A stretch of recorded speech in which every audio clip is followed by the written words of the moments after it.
अस्सलाम वालेकुम नाजरीन, एक नए व्लॉग के साथ आपकी खिदमत में हाजिर हैं। नाजरीन, काजी फ़ाइज़ ईसा के 70 दिन।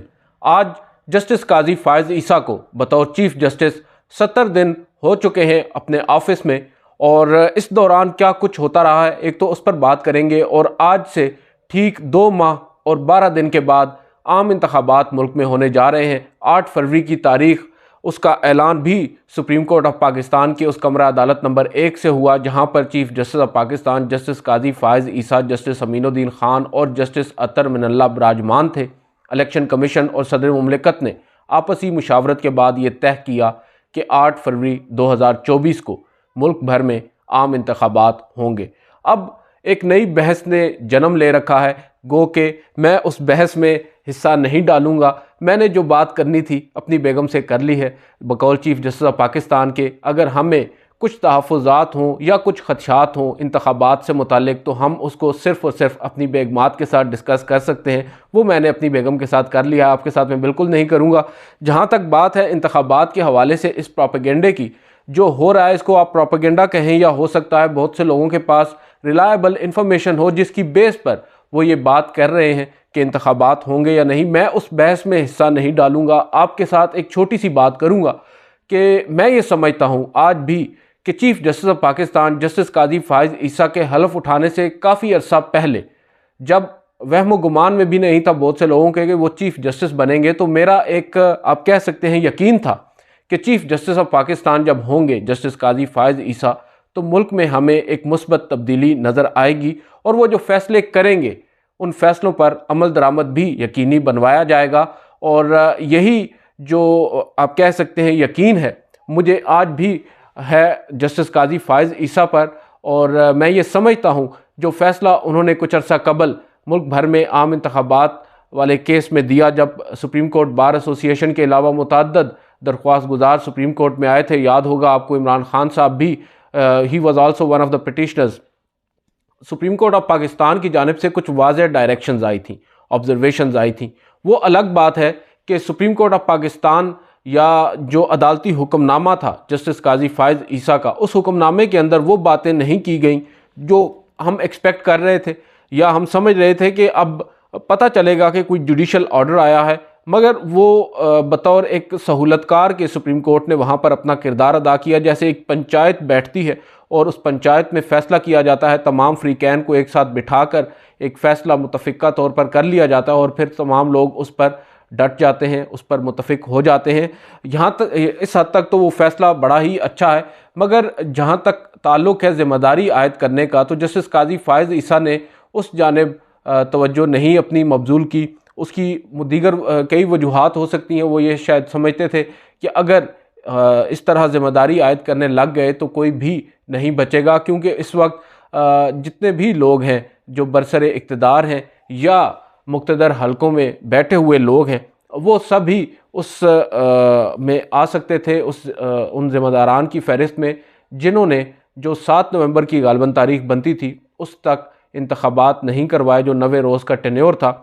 और बहरहाल जस्टिस अतर मिनल्ला की जानिब से कुछ ऑब्जर्वेशंस ज़रूर आई हैं, भले ही वो एक इजाफ़ी नोट की सूरत में आई हैं, उनकी कोई कानूनी हैसियत बेशक ना हो, मगर उन्होंने इस बात का इदराक ज़रूर किया और निशानदेही की कि कौन लोग हैं ज़िम्मेदारान जिन्होंने इंतखाबात बर वक्त यकीनी नहीं बनाए और उनके ख़िलाफ़ क्या कुछ कार्रवाई हो सकती है। उन्होंने तो आर्टिकल 6 तक का हवाला दिया है अपने उस फैसले में।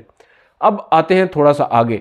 जस्टिस काजी फ़ाइज़ ईसा की सरबराही में 3 रुकनी बेंच ने जब समाअत का आगाज़ किया, उनके सामने मुख्तलिफ जो फ़रीक़ैन हैं उनकी जानिब से दलाइल रखे गए, दरख्वास्त गुजारों की जानिब से दलाइल रखे गए। और जब इलेक्शन कमीशन की बारी आई तो इलेक्शन कमीशन ने मौजूदा सुप्रीम कोर्ट ऑफ पाकिस्तान को बिल्कुल भी टफ़ टाइम नहीं दिया। Tough time in a sense कि उन्होंने उनके सामने कोई हीले बहाने नहीं रखे।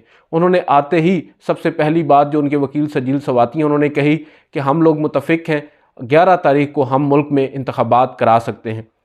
इस बात पर एक वावेला मचा, शोर मचा, एक बहुत बड़ी ख़बर थी। हम बाहर निकले, हमने रिपोर्ट किया। उसके बाद चीफ जस्टिस काजी फ़ाइज़ ईसा ने गनीमत जानकर उनको फ़ौरी तौर पर हुक्म दिया कि अभी जाएँ और सदर मुमलिकत से मुशावरत करें। अगर सदर मुमलिकत आपका दरवाज़ा नहीं भी खोलते तब भी आप जाएँ और उनको बताएँ कि हमने आपके साथ मुशावरत करनी है, वो आपके साथ मुशावरत करेंगे।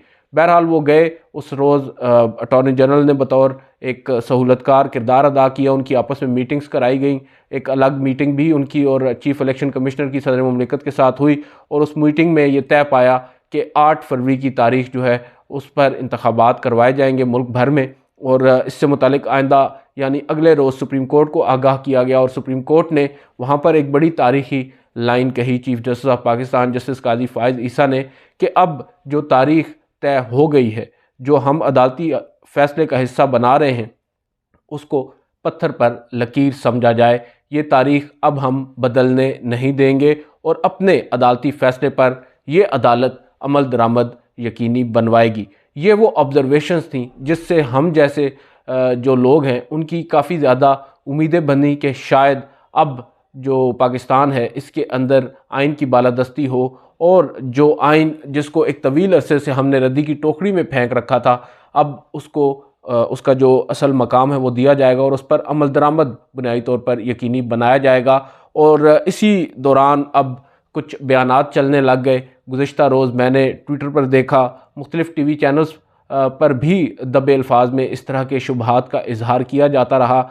आज सुबह भी मुख्तलिफ़ यूट्यूब चैनल्स पर भी हमने देखी वीडियोज़, मुख्तलिफ़ लोग ये दावा कर रहे हैं कि मुल्क में जो इंतखाबात हैं उनसे मुतालिक मुतज़ाद ख़बरें आ रही हैं। लेकिन मेरी इस पर एक राय है और मेरा मशवरा भी तमाम लोगों को यही है कि जस्टिस काजी फ़ाइज़ ईसा अगर उन्होंने बतौर चीफ़ जस्टिस, उनके साथ दीगर भी 2 जजेज़ हैं, या हम इसको सादा कर लें तो सुप्रीम कोर्ट ऑफ पाकिस्तान ने अगर एक फ़ैसला किया है और उस फ़ैसले में तमाम फ़रीक़ैन मुत्तफ़िक़ हैं और मुत्तफ़िक़ा तौर पर यह तय पाया है कि 8 फरवरी 2024 को मुल्क भर में आम इंतखाबात होंगे, उसके बाद मैं नहीं समझता कि उस पर हमें ज़्यादा बहस करनी चाहिए। ये अलग बात है कि चीफ़ जस्टिस ऑफ पाकिस्तान ने हमें वैसे ही रोक रखा है कि आप लोग बात नहीं करेंगे इंतखाबात की तारीख़ के हवाले से, और अगर आपको बहुत ज़ोर की बात आई हुई है तो आप अपनी बेगम के साथ या करीबी लोगों के साथ कर सकते हैं। और ख़ास तौर पर उन्होंने पैमरा को भी याद दिलाया कि उनकी ज़िम्मेदारी क्या है। बेसिकली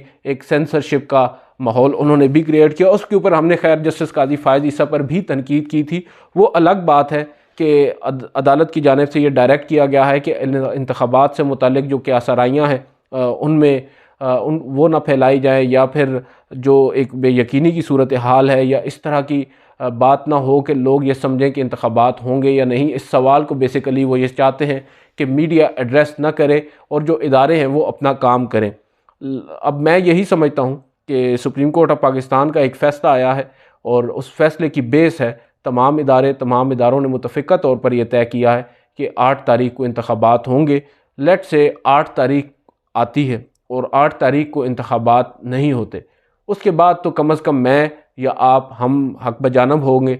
ना सिर्फ चीफ़ जस्टिस काजी ना सिर्फ इस इंतखाबात के ऊपर बात करने के और जो इंतखाबात नहीं हो रहे उससे मुतालिक अपनी राय देने में, दूसरी जानिब हम जस्टिस काजी फ़ाइज़ ईसा पर भी उसके बाद खुलकर तनकीद करने का हक़ रखेंगे इस एक पर्टिकुलर मामले के ऊपर। क्योंकि मैं तो समझता हूँ, मेरा आज भी ये यकीन है कि जस्टिस काजी फ़ाइज़ ईसा अपने उस अदालती फ़ैसले पर अमल दरामद यकीनी बनाएंगे और बनवाएंगे। और बहुत से लोग ये कह रहे हैं कि जो उनका रवैया है गुज़िश्ता तकरीबन 70 दिनों से, जब से वो चीफ़ जस्टिस ऑफ पाकिस्तान बने हैं, बिलखसूस पाकिस्तान तहरीक इंसाफ को लेकर के PTI से वाबस्ता जो लोग हैं वो तो इतने ज़्यादा ख़ासे पुरुमीद नहीं है चीफ़ जस्टिस काजी फ़ाइज़ ईसा से, मगर मैं तो अपने ज़ाती एक्सपीरियंस से ये बात कर रहा हूँ। और अगर एक चीफ़ जस्टिस इस तरह ये ऐलान कर रहा है कि उसका जो फ़ैसला है वो पत्थर पर लकीर है, तो मुझे फिर उस पर यकीन करना होगा। और मैं इस बात में अपना हिस्सा नहीं डालूँगा कि इंतखाबात होंगे या नहीं। कुछ अखबारात में ख़बरें शाया हो रही हैं कि वज़ीर-ए-आज़म जो है निगरान, वो ये कह रहे हैं कि बलूचिस्तान और खैबर पख्तूनख्वा में आइंदा आने वाले चंद दिनों के अंदर जो सिक्योरिटी हालात हैं वो मज़ीद ख़राब हो सकते हैं, बिगड़ सकते हैं। ये तमाम चीज़ें सामने आ रही हैं। एक माहौल बेशक बनाया जा रहा है और ये राय भी हो सकता है इंटेंशनली कायम करवाई जा रही हो, मगर मैं नहीं समझता कि हमें अभी इस मामले के ऊपर बात करनी चाहिए जब तक हमारे सामने कुछ कंक्रीट नहीं आता।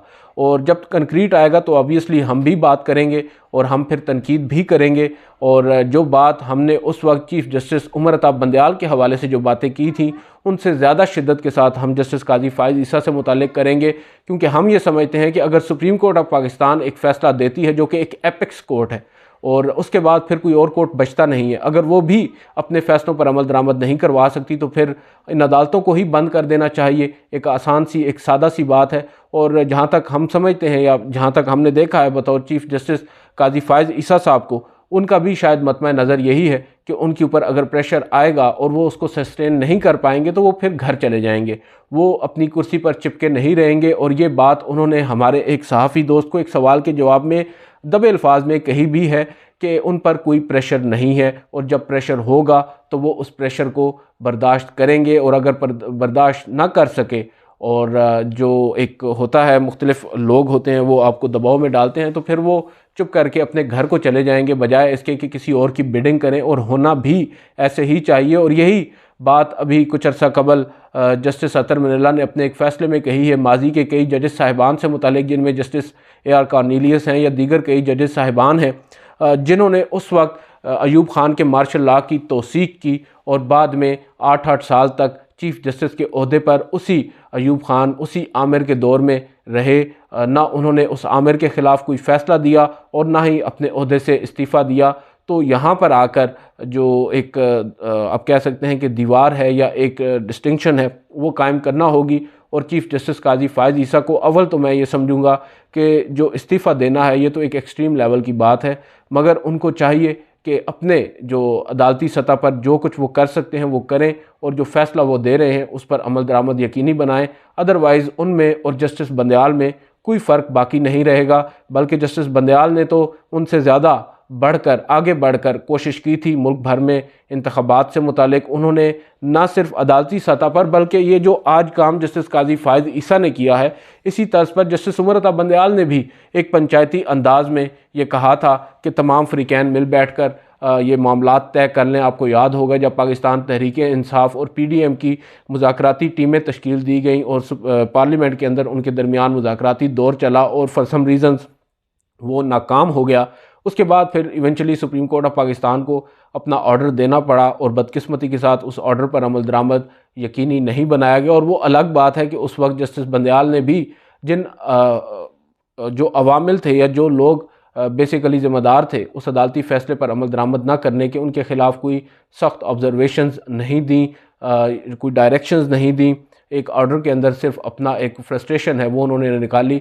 मगर तवक्को हम यही करते हैं जस्टिस काजी फ़ाइज़ ईसा से, जिन्होंने एक फ़ैसला दिया है वो अपने उस फ़ैसले पर अमल दरामद करवाएंगे। और अगर ऐसा खुदा न खास्ता मुमकिन ना हुआ तो फिर उनके ख़िलाफ़ भी कार्रवाई यकीनी बनाई जाएगी जो इस इंतखाबी अमल में एक दरार डाल रहे हैं। हफीज़ुल्लाह न्याज़ी साहब का कोई गालबन ट्वीट भी सामने आ रहा है कि शायद पाकिस्तान तहरीक इंसाफ को माइनस करके एक जो कौमी हुकूमत का नाम दिया जा रहा है, नवाज़ शरीफ साहब के बतौर वज़ीर-ए-आज़म नवाज़ शरीफ को वज़ीर-ए-आज़म बनाकर एक ऐसी कौमी हुकूमत बनाई जाए और उसमें शायद सुप्रीम कोर्ट की भी आशीर्वाद ली जाए। तो मैं तो इस बात की भी आप कह सकते हैं कि इस पर भी यकीन नहीं रखता और मैं नहीं समझता कि किसी भी सूरत में मौजूदा सुप्रीम कोर्ट ऐसे किसी काम की ऐसे किसी इक़दाम की तौसीक करेगी या उसमें अपना हिस्सा डालेगी। अगर ऐसा होगा तो मुझे ये लगता है कि सुप्रीम कोर्ट इंटरवीन करेगी, जैसा कि उसको करना चाहिए, क्योंकि आइन जो है वो सब पर मुकद्दम है, सब पर लाजिम है उस पर अमल दरामद करना। और ये बात हमारे जजेस साहिबान को भी बहुत अच्छे से मालूम है। और अगर अब ये एक मौका है चीफ़ जस्टिस काजी फ़ाइज़ ईसा के पास, क्योंकि तारीख़ जो है वो तो बड़ी आप कह सकते हैं कि उसमें कोई भी जो गुंजाइश है वो नहीं बचती और उसमें फिर आपका नाम किस साइड पर लिखा जाएगा वो मेंशन होता है कि आपने उस वक्त किया क्या था। चाहे जस्टिस बंदयाल ने तमाम ज़िंदगी बड़े अच्छे फ़ैसले किए हों, मगर ये एक धब्बा जो है उनके साथ हमेशा से रहेगा। और इसी तरह जस्टिस काजी फ़ाइज़ ईसा भी हैं, उनके सामने ये एक बहुत बड़ा चैलेंज है आम इंतखाबात का बर वक्त इनेकाद जो है वो यकीनी बनाना। और ना सिर्फ इनेकाद को यकीनी बनाना बल्कि साफ़ और शफाफ इंतखाबात का इनेकाद भी उनकी छत्र छाया में होना बड़ा ज़रूरी है। और इस तमाम तर पैराए में ही उनको भी जज किया जाएगा आइंदा आने वाले सालों में। और इस बात का इदराक मुमकिन है जस्टिस काजी फ़ाइज़ ईसा को होगा और वो भी ये चाहेंगे कि उनका नाम हिस्ट्री की राइट साइड पर ही हमेशा से लिया जाए। आज की इस वीडियो से इतना ही, इजाज़त दीजिए, अल्लाह हाफ़िज़।